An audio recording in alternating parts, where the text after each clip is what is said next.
যে দেশে কৃষক যত ভালো থাকবে আপনারাও স্বাস্থ্য তত ভালো থাকবে। আমরা যখন আল্লাহর নিয়মের উল্টা চলবো তখন পুরুষ মেয়ে হয়ে যাবে, মেয়ে পুরুষ হয়ে যাবে। আমরা যেন নষ্ট লাইফস্টাইলে চলে যাই সেই ব্যাপারে তদারকি করে হচ্ছে ইবলিস। ইবলিস কি চায়? যে আপনারা যেন অলস বিলাস জীবনযাপন করেন। তাহলে কেউ যদি অলস বিলাস জীবনযাপন করে আর যদি সে নষ্ট খাবার বেশি বেশি বারবার খায় আর যদি রাত জাগে এবং টেনশন করে, তাহলে আশা করা যায় সে 60 থেকে 70 ধরনের রোগের রোগী হতে পারবে। আসসালামু আলাইকুম রহমতুল্লাহি ওয়া বারাকাতুহু। সবাই কেমন আছেন? আলহামদুলিল্লাহ। সবাইকে লেট ঈদ মোবারক আর কি, যেহেতু আমাদের প্রথম দেখা হলো। আলহামদুলিল্লাহ। কী অবস্থা তোমার? ভালো আছো? তো আমরা আজকে ঈদের পরেই প্রথম, যদিও আজকে বেশি লোক আসেনি, আসার কথাও না, আগামীকাল হয়তো অনেকে আসবে। আর আমাদের কার্যক্রম আজকে থেকে শুরু হলো। গতকালকে রাতে আমরা একটা লাইভ করেছিলাম, কেউ দেখেছেন কিনা? কে কে দেখেছে? হ্যাঁ, তা আলহামদুলিল্লাহ। আমাদের যে প্রথম যে সুসংবাদ সেটা হচ্ছে ফেসবুকে আমাদের যে 4 মিলিয়ন হয়েছে ফলোয়ার, 40 লক্ষ। তো এখন কথা হচ্ছে এই 40 লাখ যদি সত্যি সত্যি আমাদের ফলো করতো, মানে ফেসবুকের ফলোয়ার, কিন্তু বাস্তবে না, তারা যদি সত্যি সত্যি ফলো করতো তাহলে দেশের ভিতরে ব্যাপক সাড়া পড়ে যেত।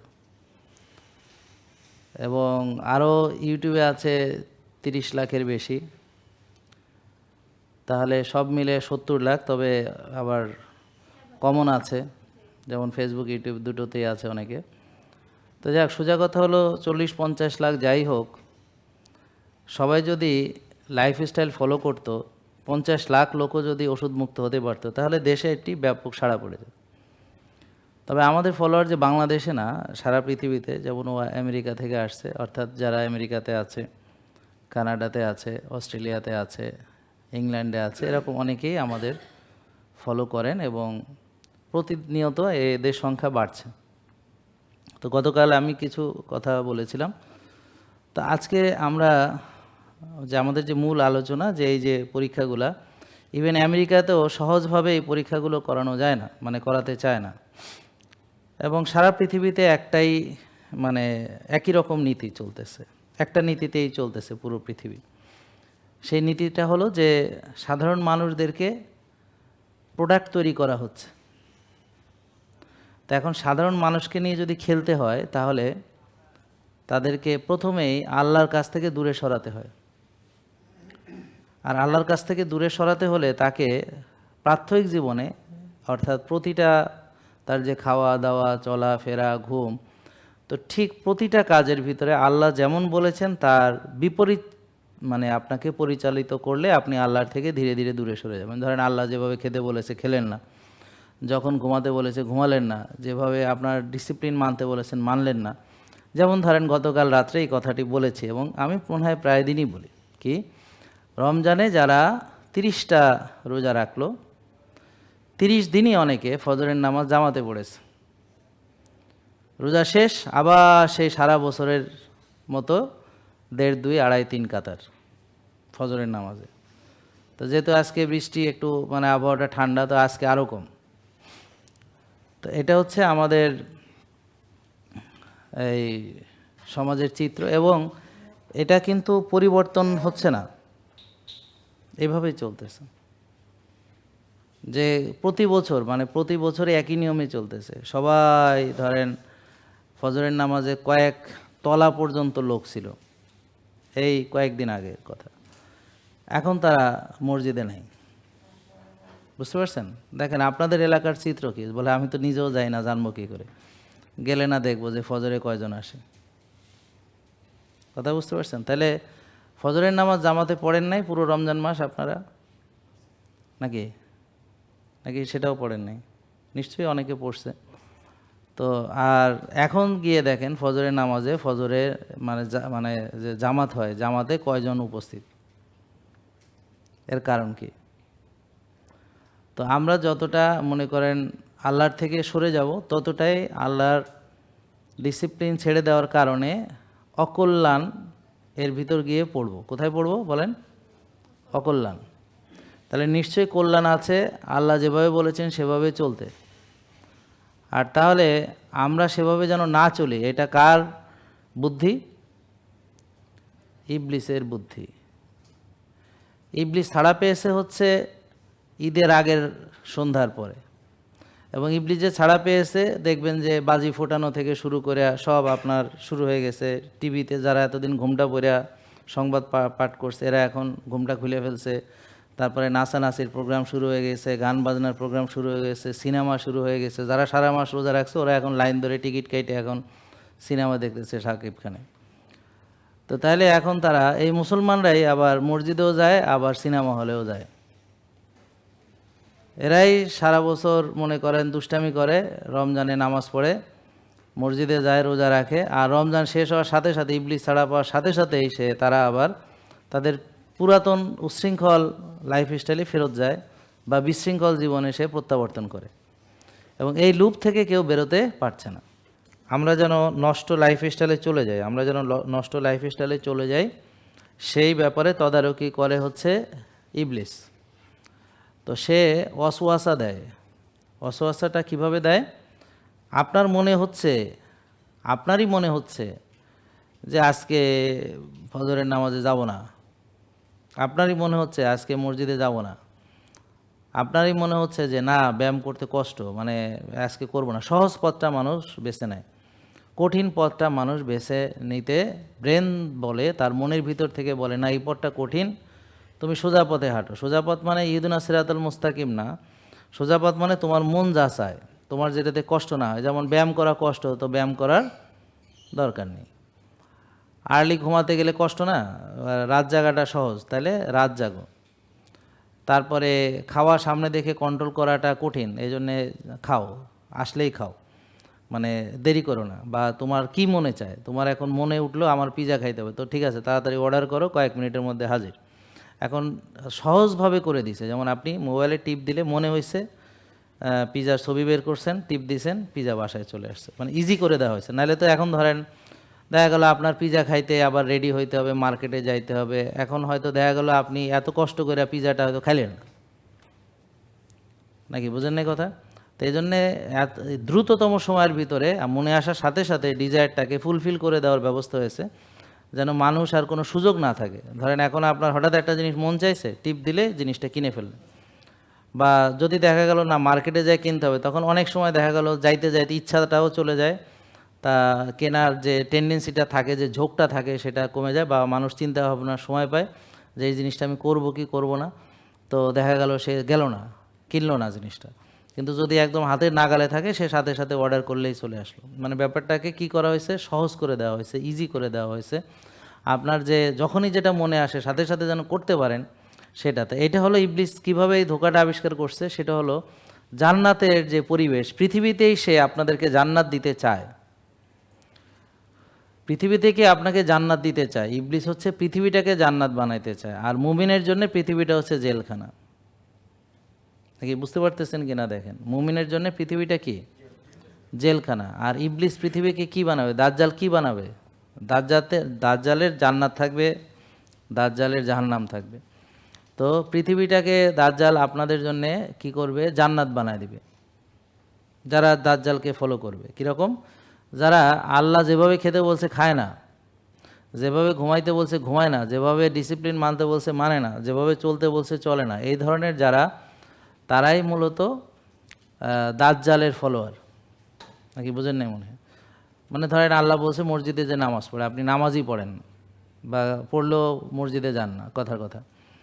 তারপরে আপনি ধরেন খাবার বলছে হালাল এবং তৈব খাও, কিন্তু আপনি খাচ্ছেন হচ্ছে নিকৃষ্ট খাবার, খবিশ খাবার, কিন্তু ভাবতেছেন এটা ভালো। তারপরে আল্লাহ বলছে যে রাতকে দিছি ঘুমানোর জন্য, তো আমাদের উচিত রাসূল সাল্লাল্লাহু আলাইহি ওয়াসাল্লাম যেভাবে করেছেন এশার পরে ঘুমানো, তা আমরা সেভাবে ঘুমাচ্ছি না। আল্লাহ বলছেন ভোরে ওঠো, সূর্য ওঠার আগে তুমি উঠতে হবে, উঠে তোমাকে মসজিদে যেতে হবে, তা আমরা সেটা উঠছি না, মসজিদেও যাচ্ছি না। ঠিক এভাবে 5 ওয়াক্ত নামাজ মসজিদে গিয়ে পড়ার কথা আমরা পড়ছি না, আমরা মনে করেন ব্যায়াম করছি না, বুঝতে পারছেন? তারপরে হতাশ হচ্ছি, এছাড়া টেনশন করছি, অ্যাংজাইটিতে ভুগছি, ডিপ্রেশনে ভুগছি, তো যার ফলে আমার কোনো রুটিন নাই বা কোনো ডিসিপ্লিন নাই। তাহলে এইটা কি আল্লাহ এরকম পছন্দ করবেন কিনা, আপনাদের কি মনে হয়?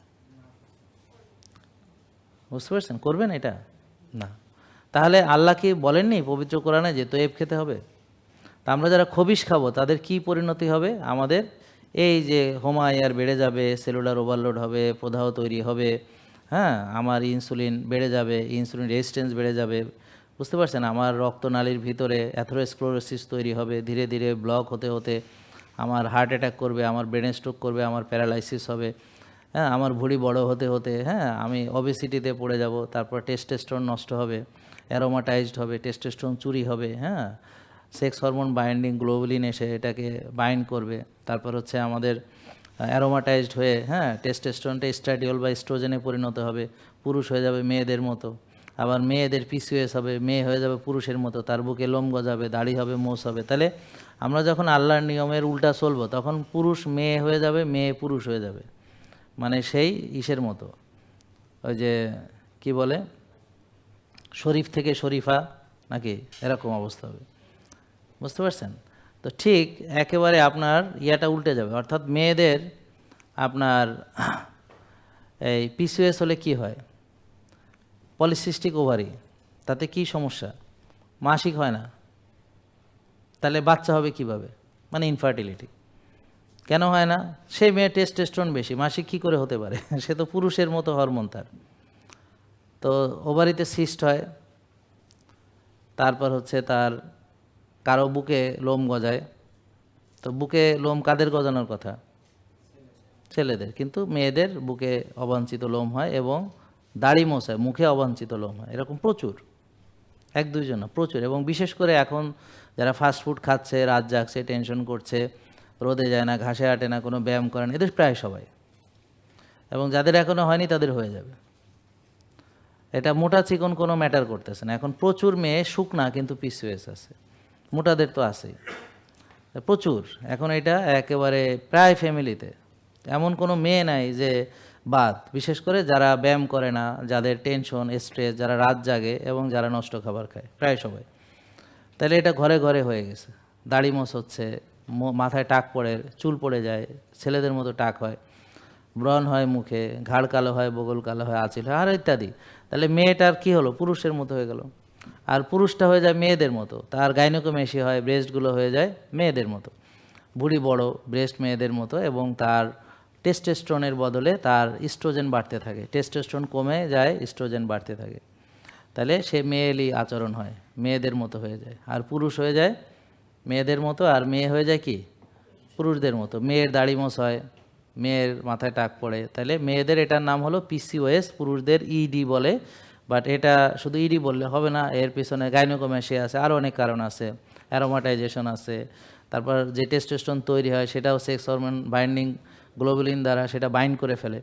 তারপর টেস্টোস্টেরন চুরি হচ্ছে, অর্থাৎ আবার টেস্টোস্টেরন হচ্ছে যে কোলেস্ট্রল, সেই কোলেস্ট্রলও খাইতে নিষেধ করতেছে ডাক্তাররা, সে যেন কুসুম না খায়, ঘি না খায়, তেল না খায়, বিশেষ করে যে তেল জমে যায় সেটা খাওয়া যাবে না ইত্যাদি।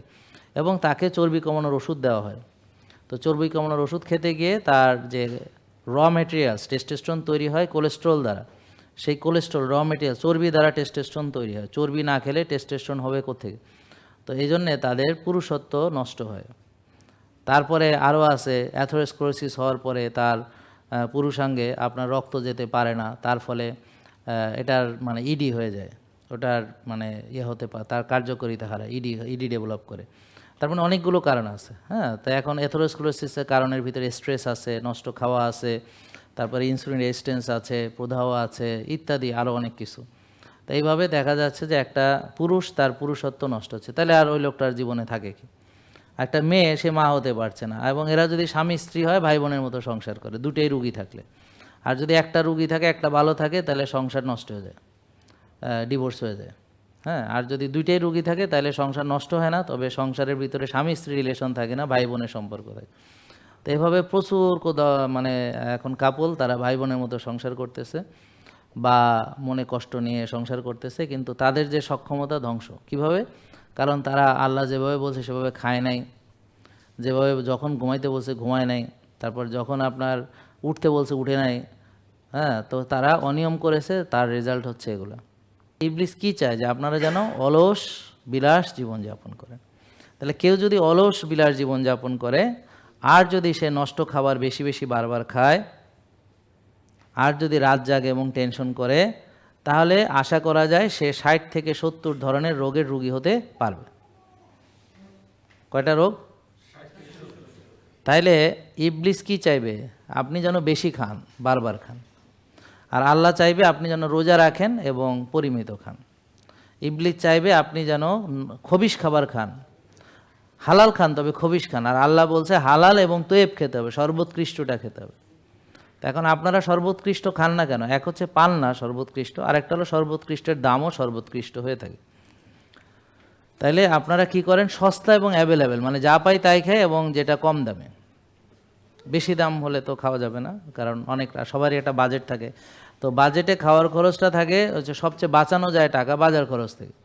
এরপর গহনাগাটি কিনবে, জমি জমা কিনবে, গাড়ি বাড়ি কিনবে, কিন্তু খরচটা বাঁচাবে। মহিলারা কোত্থেকে খরচ বাঁচায়? সে যে গয়না কিনে, মেকআপ কিনে, ড্রেস কিনে, তো বাজারের থেকে খরচটা সে বাঁচায়। তো এই জন্যে বাজারে যাতে অল্প টাকার বাজার হয়, হ্যাঁ, এবং সবচেয়ে সস্তা জিনিস যেন কিনে নিয়ে আসে। তো দামি একটা জিনিস আনলেই তার মাথা নষ্ট হয়ে যায়। এত দামি একটা তেল আনছো, তাহলে ও চিন্তা করে যে তো আমার গহনা কিনতে পারতাম, আমি তো বা জামা কিনতে পারতাম, আমি তো মেকআপ কিনতে পারতাম, লিপস্টিক আনাইতে পারতাম বিদেশ থেকে। তো এই জন্যে তারা সবসময় ওই যে বাজারের টাকা থেকে সেভ করে, পরে কিন্তু এটা তারা ওষুধে, ডাক্তারের ভিজিটে, পরীক্ষা নিরীক্ষা এবং অপারেশনে, এগুলো কিন্তু সব সে বেশি বেশি আরও খরচ করে। আমাদের প্রশ্নটা হচ্ছে, সমস্যা কি আপনার ইচ্ছা শক্তি কম নাকি আপনার সিস্টেমের মধ্যে ভুল? বলেন তো। সিস্টেমের মধ্যে ভুল। ইচ্ছা শক্তিটা আসলে এখানে ম্যাটার করে না। আসল কথা হচ্ছে সিস্টেমই নাই। ইচ্ছা শক্তি তো মানে সবারই আছে, কিন্তু সিস্টেমটা নাই। যেমন সবার ইচ্ছা শক্তি আছে, কি আপনাদের ব্যায়াম করার ইচ্ছা নাই? কিন্তু করেন না তো। আপনার সিস্টেমে ফালায় দিস।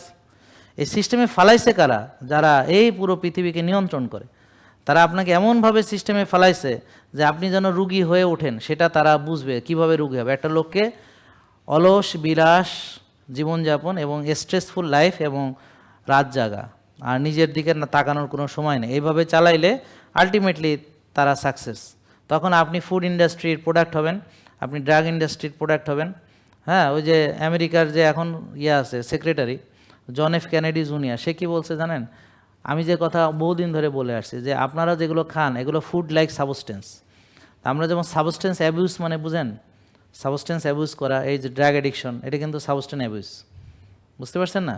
তাহলে আপনারাও এই সাবস্টেন্স অ্যাবিউজ, সেম কথা, মানে ফুড অ্যান্ড ড্রাগ, অর্থাৎ সোজা হলো অ্যাডিকশন। আর এগুলো ফুড না, এগুলো হলো food like substance. Pizza, burger, sandwich এগুলো ফুড না, এগুলো ফুড লাইক সাবস্টেন্স। এগুলো রিয়েল ফুড না, রিয়েল ফুডের অনেক বাইরে এগুলো। বুঝতে পারছেন তো? রিয়েল ফুড যদি সবাই খেত তাহলে কৃষকদের অনেক ভালো থাকতো। কিন্তু আমরা এখন কি ইন্ডাস্ট্রিয়াল ফুডগুলো খাচ্ছি। তো কৃষকরা এখন দিন দিন পরিণতি খারাপ কেন জানেন? কারণ আমরা কেউ রিয়েল ফুড খাচ্ছি না। তো এতে করে কৃষকও ভালো থাকছে না, আপনিও ভালো থাকতেছেন। যে দেশে কৃষক যত ভালো থাকবে আপনারাও স্বাস্থ্য তত ভালো থাকবে। বুঝতে পারছেন? রিয়েল ফুড খেতে হবে। রিয়েল ফুড না খেলে এইটাই, ওই তৈব খাবার মানে real food. Fake food real হতে তৈব হতে পারে না। বোঝা গেল? তাহলে তৈব খাবার মানে কি? রিয়েল ফুড খেতে হবে। মনে থাকবে ইনশাল্লাহ? কারণ যেই খাবার আমার জন্য আমি সেটা খাবো। হ্যাঁ, তাহলে এই সত্যিটা হলো সমস্যা আপনার ইচ্ছা না, সমস্যা আপনার সিস্টেমে। এই সিস্টেমটা ঠিক করতে হলে কিভাবে কি করতে হবে, আসেন আমরা এটা নিয়ে কথা বলি। প্রথম দিন আপনি কিছুই পরিবর্তন করবেন না, শুধু লক্ষ্য করবেন যে আপনার দিনটা কিভাবে শুরু হয়। মানে আপনি দেখতে হবে যে আমার দিনটা কেমনে শুরু হইতেছে। পরিবর্তন করার দরকার না, অবজার্ভ করেন। আগে আপনি অবজার্ভ করেন, তার মানে এই অবজারভেশন আপনাকে নিজেকে সচেতন করে তুলবে। কিরে আমি কি শুরু করলাম, আমার দিনটা কেমনে শুরু হলো, আমি উঠলাম কোন সময়, আমার কি এই সময় ওঠার কথা ছিল? আমার কথা বুঝতে পারছেন? আপনার অ্যাওয়ারনেস যে সারাটা দিন চলে গেল ঘুমানোর হয়, কিরে আমি তো ঘুমালাম, আমি তো কিছুই করলাম না, আজকে ব্যায়াম করলাম না, শ্বাসের ব্যায়াম করলাম না, কিছুই তো করি নাই, তা আমি তো এখন ঘুমায় যাবো বলে। বা এখন কয়টা বাজে? ওরে মা 12টা, আমি এখনও ঘুমাই নাই। ব্যাপারটা হলো ইউ মাস্ট অবজার্ভ যে হ্যাঁ আপনার দিনটা কেমনে যাইতেছে। বুঝতে পারছেন? প্রথমে আপনি নিজে নিজে অবজার্ভ করেন। এগুলো কিন্তু খুব গুরুত্বপূর্ণ। হ্যাঁ, আমি যে কথাগুলো সাজায় নিয়ে আসছি, কারণ রাত জেগে ফোন দেখার পর আপনি দেরিতে ঘুমান, মানে দেখলেন যে আপনি তো দেরি করে ঘুমাচ্ছেন, কারণ কি? কারণ আপনি মোবাইল স্ক্রলিং করতেছেন। ব্যাপারটা বুঝতে পারছেন? তো রাতে জাগছেন, ঠিক আছে, করছেনটা কি? মোবাইল চালানো ছাড়া আর কি করছেন? মানে কি কি কামে আপনি জাগছেন? বা একটা মেয়ে বললো আমি পড়াশোনা করছি, আরে তুই পড়াশোনা করছো দিনে, তুই কী করছিস? সময় নষ্ট সব জায়গাতে করে এখন রাত্রে পড়তে বসছে। অথচ অনেক কাজ, আকাম কাজ সে করছে যেটা করার দরকার, যেটাকে বলি প্রোডাক্টিভ টাইম। আর যেটাকে প্রোডাক্টিভ টাইম মানে কি, যেটা একটা ফ্রুটফুল কাজ হয়েছে এই সময়ের ভিতরে, আমি এটা, যেমন আমার এটা productive time, because I am doing something, যে আপনাদের লাইফটাকে পরিবর্তন করার জন্যে আমি চেষ্টা করছি। এটা একটা ফ্রুটফুল, এটা আপনাদেরও কিন্তু এটা প্রোডাক্টিভ টাইম সবার, আপনার এবং আমার। যদি আপনারা না ঘুমায় যান বা মোবাইল টা টিপেন বা অন্য চিন্তা না করেন, এখানে বৈশা যদি মনোযোগ দিয়ে আমার কথা শোনেন, তাহলে এটাও আপনার জন্য প্রোডাক্টিভ টাইম হবে। আর যদি আপনি এরকম বৈশা ঘুমাচ্ছি ঝিমাচ্ছি, তাহলে আর এটা প্রোডাক্টিভ টাইম হবে না। বোঝা গেল? আপনি যখন জানবেন আপনার সুগার বেশি বা সুগার নর্মাল, ইনসুলিন বেশি, হ্যাঁ, তখন তো আপনাকে শাকসবজি, মাছ, মাংস, ডিম খেতে হবে। ভাত, রুটি, ফল, দুধ তো খাওয়া যাবে না। তখন আপনি যদি এটা বাদ দিয়ে শাকসবজি, মাছ, মাংস, ডিম খান, বুলেট কফি খান, হ্যাঁ, ভালো ঘি খান, তেল খান, তখন দেখবেন যে আপনার বডিতে সারাদিন একটা স্টেবল এনার্জি থাকে। আর সুগার খেলে বা রুটি খেলে এই সুগার আসে, খুব ভালো লাগে, আর একটু পরে আবার সুগারটা ডাউন হয়, আবার খারাপ লাগে, তাই সে আবার আরেকটা জিনিস খায়। আবার সুগার আসে, ভালো লাগে, আবার যখন একটু পরে আবার সে দুপুরে আবার খায়। এই জন্য সে বারবার খায় এবং বারবার। তো সবসময় তার মুড সুইং করে, ওঠানামা করে, এনার্জি সুইং করে, এনার্জি ওঠানামা করে, হ্যাঁ। তো সারাদিনই তার এইভাবে মানে এই রোলার কোস্টার, এটাকে বলে রোলার কোস্টার, হ্যাঁ। আর যদি সে আমাদের নিয়মে চলে খায়, তাহলে তার সারাদিন একটি স্টেবল এনার্জি সারাদিন থাকবে, রোলার কোস্টার হবে না, এরকম লাভও দিবে না, আবার এরকম এই যে এভাবে স্টেবল। এটা বুঝতে পারবেন পরে, এখন না পড়লেও কিছুদিন পরে, তখন দেখবেন আপনার ভালো লাগতেছে। তাহলে আমি যদি ভালো লাগে যদি আমার, তাহলে করতে তো কোনো অসুবিধা নেই। একটা জিনিস যদি পেইন লাগে তা তো কেউ করবে না। একটা জিনিস যদি করা না যায় তাহলে তো কেউ করবে না। তাহলে এখন আপনার যদি একটা জিনিস করতে ভালো লাগে, তাহলে তো আপনার আর কোনো সমস্যা হওয়ার কথা না, ঠিক? তা আমাদের এইগুলো করলে দেখবেন আপনার ভালো লাগবে, এবং এই ভালো লাগাটাকে আপনি যখন এনজয় করা শুরু করবেন, ভালোবাসতে শুরু করবেন, তখনই আপনি একটা ভালো ডিসিপ্লিন তৈরি করে ধরে রাখতে পারবেন, এবং লং টার্ম। আর তা না হলে শর্ট টার্ম। যেমন আমরা কি সারা জীবন ভাত খাবো না? হ্যাঁ, খাবেন। সারা জীবন ভাত খাবো না এটা কইলে তো একটা হাস্যকর ব্যাপার, খাবো না কেন? কথা বুঝছেন? তাহলে অনেকে বলে আমরা নাকি সারা জীবন ভাত খাইতে নিষেধ করছি, মানে এটা পাইছে কই? এবং কিছু পাবলিক মনে করে এটা কিটো ডায়েট, মানে এটা এখনও বুঝে নেই, মানে এটা ডায়েট না, এটা হলো লাইফ স্টাইল। ধরেন একটা লোক, তার যদি ইনসুলিন নর্মাল থাকে, সুগার নর্মাল থাকে, তাহলে সে ভাতও খাবে, রুটিও খাবে, ফলও খাবে, এমনকি সে মাঝে মাঝে দুধ চাও খাইতে পারে, কোনো অসুবিধা নেই, মাঝে মাঝে রসগোল্লাও খাবে, নো প্রবলেম। তাহলে এটা তো মানে কিটো ডায়েট হলো কেমনে? ব্যাপারটা বুঝতে পারছেন? এমনকি তার মেডিটেরিয়ান ডায়েট, ওরা কি কিটো করতো না? তাহলে ওরা সুস্থ ছিল কেন? ওরা ন্যাচারাল খেত, ওরা কায়িক শ্রম করতো। আপনি ন্যাচারাল খেয়ে কায়িক শ্রম করে যদি বার্ন করেন, তাহলে আপনার কোনো ডায়েট ফাইট লাগে না, এমনি মানুষ সুস্থ থাকে। তাহলে গ্রামে যে 1-2 গামলা ভাত খাইতো মানুষ, এরা কি কিটো ডায়েট করতো? তো তাহলে কৃষকরা, তাদের ডায়াবেটিস নাই কেন? তাদের কেন হাইপার? তখনকার কথা বলছে, এখন তো তারা সয়াবিন তেল খায়, এখন কথা কইলাম না। এখন তাদের আগে ক্যান্সার হইতেছে, কারণ এরা সারাদিন কেমিক্যালে এক্সপোজ থাকে।